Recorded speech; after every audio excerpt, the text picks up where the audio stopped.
এখন আছি আজিমপুর গোরস্থান, বাংলাদেশের মধ্যে সবচেয়ে বড় গোরস্থান এটা হচ্ছে সবচেয়ে বড়, বাংলাদেশের মধ্যে সবচেয়ে বড় গোরস্থান বলে।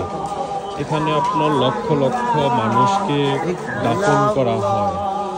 কারো মা বাবা, ভাই বোন, আত্মীয় স্বজন, পাড়া প্রতিবেশী, জানা অজানা অনেক মানুষকে এখানে দাফন করা হয়।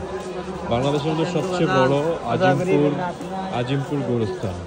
এখানে আপনি আপনার যার যেই লাশ দাফন করা হয় তাদের নাম উল্লেখ করে দেওয়া হয় এখানে, কত সালে বা কার ফ্যামিলি বা কোথায় কার কোন জায়গা ঠিকানা সব কিছু একটা নেম প্লেটের মধ্যে দেওয়া থাকে।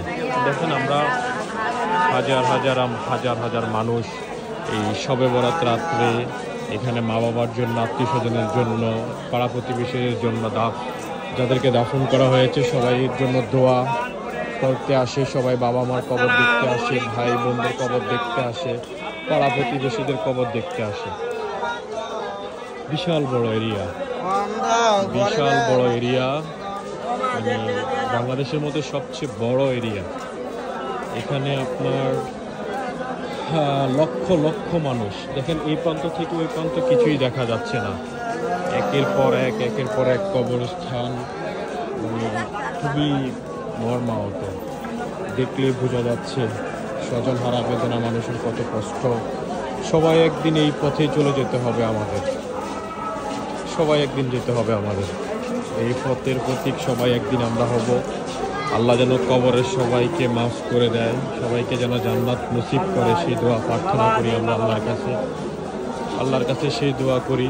আল্লাহ যেন সকল মানুষদেরকে জান্নাতবাসী করে, সকল মুসলিমদেরকে যেন জান্নাতবাসী করে।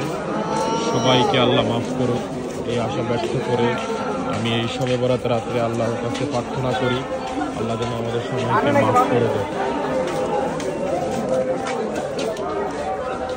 দেখতে পাচ্ছেন যার যে কবরস্থান যেভাবে প্রাধান্য দিয়ে রাখতেছে অন্ধদের হাফে দিয়ে আমার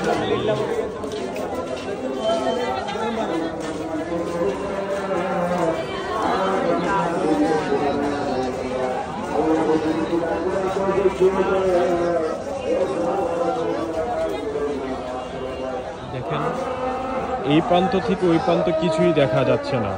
বিশাল বড় এরিয়া। আল্লাহ সবাইকে যেন জান্নাতবাসী করে, এই দোয়া প্রার্থনা করি আল্লাহর কাছে।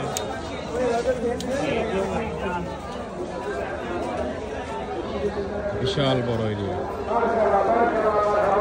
মানে মানুষের কবর কিভাবে চিনতে হয়, কিভাবে জানতে হয়, এখানে সবগুলোর মধ্যে আপনার নোট করা থাকে।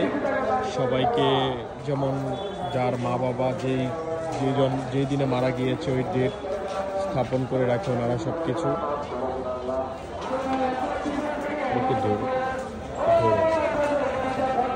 এটা হচ্ছে বাংলাদেশের সবচেয়ে বড় গোরস্থান, যে গোরস্থানে আমাদের হাজার হাজার মানুষ, লক্ষ লক্ষ মানুষ এখানে দাফন করা হয়। আমরা এই শবে বরাত রাত উপলক্ষে আল্লাহর কাছে প্রার্থনা করি আল্লাহ যেন সবাইকে জান্নাত নসিব করে, কবর আযাব থেকে মাফ করে, আল্লাহ যেন সবাইকে বেহেশত নসিব করে। আমাদের আত্মীয় স্বজন, পাড়া প্রতিবেশী অনেক মানুষ আছে এখানে আল্লাহ আমার দাফন করা হয়েছে। তাই সবার পক্ষ থেকে আমি আল্লাহর কাছে মাফ চাচ্ছি, আল্লাহ যেন সবাইকে জান্নাত নসিব করে, কবর আযাব মাফ করে দেয় সবাইকে। হাজার হাজার লক্ষ লক্ষ মুসলিম এখানে দাফন করা হয়েছে, কারো ভাই, কারো মা বাবা, আত্মীয় স্বজন সবাইকে যেন আল্লাহ বেহেশত নসিব করে। এই দোয়া প্রার্থনা করি সকল মুসলিম উম্মতের জন্য। সবাইকে আসসালামু আলাইকুম। আজিমপুর গোরস্থান, ঢাকা।